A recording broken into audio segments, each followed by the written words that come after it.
Welcome back to the channel, lads and ladies, and welcome to, well, somewhere I haven't been in a while. And this match is sort of a symptom of what's going on right now. And I just thought I would dip my toes into the water to see what things are like, and maybe make a little bit of progress on my T95E1. It looks like it's going to be a solid tank at 8.0 battle rating. It's one of those ones that can compete well with IS-7, so I thought, why not take out XM1 for another drive and see if teams have gotten any better. And I suppose they have in general. Now I've picked up a tail, as you might have noticed. My random squad mate is also in XM1, and he's following me, the poor soul. I have no idea how to use this vehicle, but I've noticed it's a speedy boy. So I'm going to try and quick cap the C point, and if I'm lucky, I've checked the battle rating of this match, and there's two ways to do that. One is to look at your spawn points. A heavy tank is going to cost 450 spawn points if it's max tier, and I think it's 300 if it's bottom tier. So that's sort of a general metric of what your BR is for that match. And then I also looked at the vehicles on my team, and it looks like 9.0 with the XM1 is the highest battle rating of any of the vehicles on our team. So I quick captured the C point, and now I'm getting out of the area. My first goal here, and I'm not really thinking more than one step ahead because I don't really know how to use this vehicle, but my first goal is to get out of line of sight. Okay, now we're safe. It's time to think about stage 2 of my dastardly plan. I know there's going to be some slower vehicles moving toward the capture points, and there's an IS-7. Gotta think fast, fire around really quick, and we managed to take down driver, loader, and engine. That is helpful, but taking down a loader doesn't do all that much for us because he's going to have a 10-second reload with his auto loader. So we only really have two options here, to go through the cheek or to go through the lower plate. We go through the cheek, take down the rest of the crew, and our engine is once again on fire. Either this is the fire bug, where fires take 2 extinguishers to put out. Gee, wouldn't it be nice to have a premium module for that? Shut up, Gaijin. Go back in your closet. You're still bad. Or it could be that he set me on fire with his machine guns. I don't think he decided to pump another one into my engine compartment with his main gun, but maybe he didn't, I just didn't notice. Now, I'm in a tough spot, so I fire out the APDS because there's no way to swap ammo without firing the one in the tube. Gee, Gaijin, World of Tanks has been doing that for a long time. Isn't it realistic that you could open the breach to remove an active round? Anyway, in order to swap to smoke.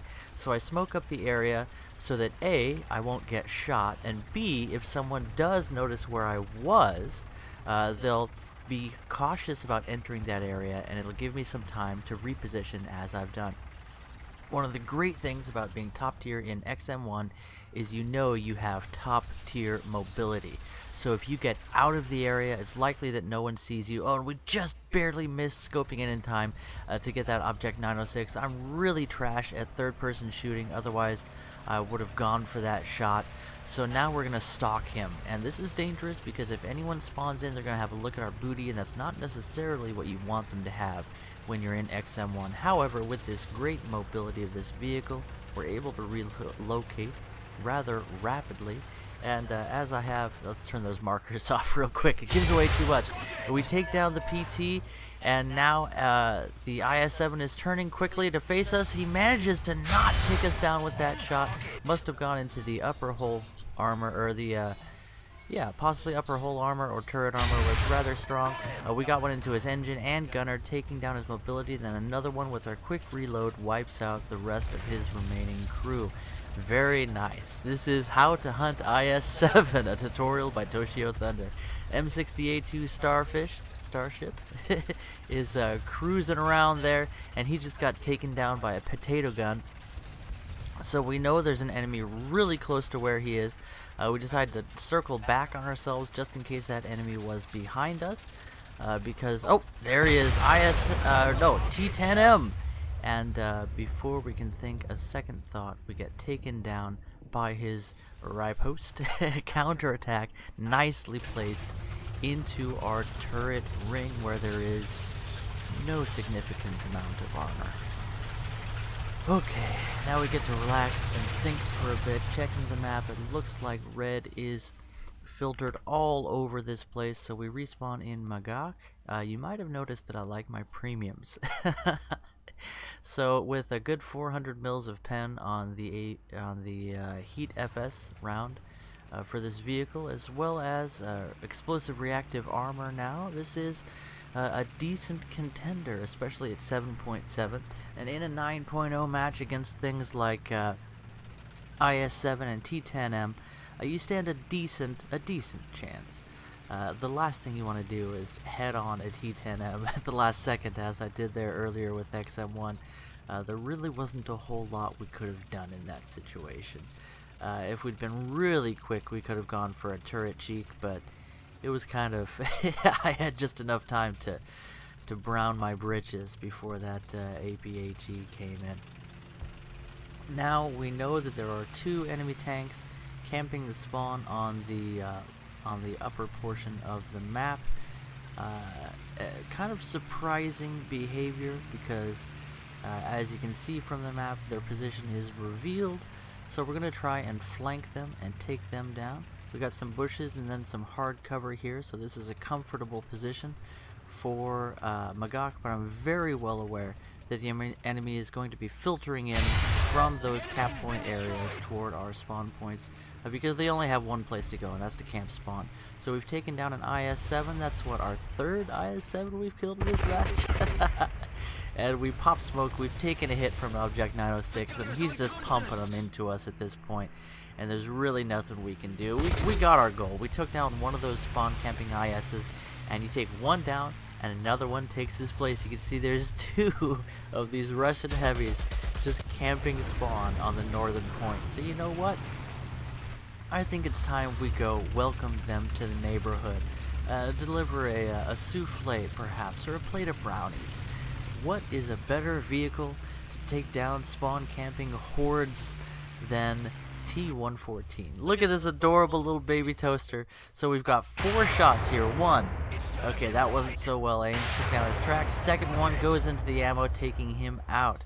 Okay, where's that other guy? There's the second one. He's camping behind that rock. Let's see if we can get one into him. 1. Minimal damage. 2. Driver. Gunner. Okay, I can live with that. So we're still taking machine gun fire from somewhere and it's continuing to persist, so it's probably another IS-7.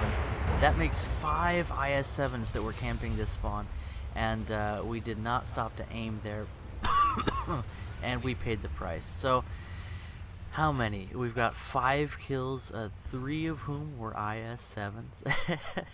And a good hit on a T10M that I think is not going to end up going down in this match. So this, I would say, is a pretty fair estimation of the state of the game. Firearm missile, and that one actually gets eaten by the rock.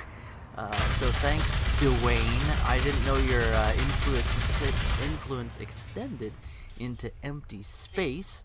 But that is the way it is. And with the excruciating reload on this vehicle, I have one more shot before I lose spawn protection, and it gets eaten by the massive, big, fat, stupid cannon breach of the big, dumb, stupid, dirty IS-7 with dirty, dang, stinking spawn camping us right now. And I got hit in the track by somebody, so I'm just absolutely screwed here. I've got no way to reposition, and I actually do manage to fire another round. Hit as it gets eaten up again by the cannon breach of the Soviet behemoth without managing to take down his remaining crew. Hold down IS-7. You have lots of crew, and he was turning his turret to protect his gunner, so that was pretty slick maneuvering on his part.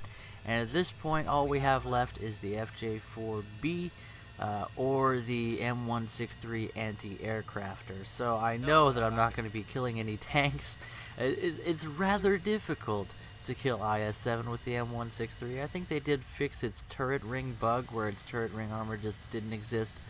So there's not really anything I can do anymore in this match. So state of 9.0. What's it like to face IS-7 in a full up tier? Well, they're not so scary if you get the first shot, but they've got lots of crew. And anytime you have heavy tank spam, an entire enemy team full of IS-7s, they tend to be able to just steamroll your team. And that's something I noticed the same thing during IS-6 spam. So that's what the waters are like right now. Take it or leave it. I actually enjoyed this match. It's nice to be able to kill some spawn campers, and with 5 kills and 4 deaths, I definitely paid the price in Silver Lions, but that's it's not really something I'm worrying about right now. I picked up like 3 million Silver Lions grinding out IS-7, so that's not so bad. Anyway, guys, this was not the most inspiring replay, but I just wanted to share what's going on in my life right now. And what are you guys doing? Are you still grinding IS-7? For those of you who are done, how's life? I slept for like 12 hours last night. I snuck into the bedroom as soon as my wife got home, and I was like, hey, I got an idea. And I went and I took a nap.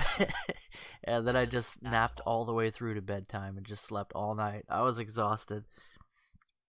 But did you decide not to grind for IS-7? Are you regretting that now? Well, on the market, it's not going too badly. Let's see here. I've got some parts. Let's see what the market's doing right now as a little post production of this video. Come on, Gaijin Market, load up for me. And I've noticed that it doesn't check my 2-stage authentication when I go straight through the game. So parts are going for very cheap right now. They're going to drop down to 10 cents, I'm sure. So I'll go ahead and hold on to the ones that I've picked up. The IS-7 itself, if you want to buy the whole thing, there's an offer for around $170. People are willing to buy it for $150. Ouch. But if you buy the parts, let's say the parts drop down to 10 cents. For 500 parts, that's $50. So say 55 or so for the parts. And that's overshooting it probably a little bit. And then smoke barrels have gone up in price quite a bit. So it's these rare parts. Freaking smoke barrels, dude. Like everything else, fuel tanks, $8. Okay, that's reasonable. Cylinder heads, 65 cents. So you need 2 of these smoke barrels. That puts you at $60, and the price has just skyrocketed on these. They were going for like $10. They actually got reasonable a couple of days ago, but now the price has just been going up and up and up. So yeah, you're looking at around $150 to build or to buy IS-7. So if you factor in that this event was about 70 hours of grinding, that's actually less than paying you minimum wage. So what I planned to do when I started this event, as I've shared with you before, is I just planned to grind as much as I felt like or as much as I could, and then buy whatever I needed to finish it off. And I ended up grinding through the whole thing and having a blast, because this was a very fun event for me personally. And so I did a little side work on the side, and I'm up to what, 50 Gaijin coins now just from selling parts. And I sold my furry tiger, and I sold my T-34E. So this is a great event for using the market. Anyway, guys, hope that you enjoyed that one. And I have, let's go into my, well, I'll show you that later. I have lots and lots of replays to show you guys that I'd love to get into. And hopefully I'll be able to feature some of you guys' replays soon. And by able, of course, I mean just I'll get around to it. Anyway, guys, I'll catch you in the next one. Bye-bye.